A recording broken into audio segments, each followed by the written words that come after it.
St. Louis has issued a severe thunderstorm warning for northern Clinton County, Marion County, northeastern Washington County until 9 p.m. At 7:55 p.m., severe thunderstorms were located along a line extending from Patoka to near Boulder to Breeze, moving southeast at 35 miles per hour. Expected hazards include 60 miles per hour wind gusts and nickel-sized hail. This is a radar-indicated threat. The following impacts are expected. Expect damage to roofs, siding, and trees.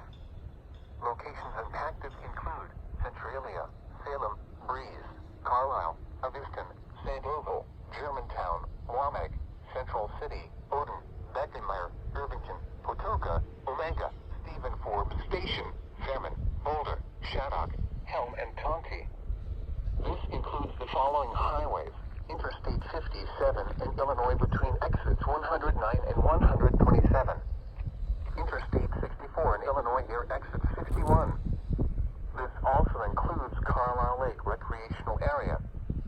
For your protection, move to an interior room on the lowest floor of a building.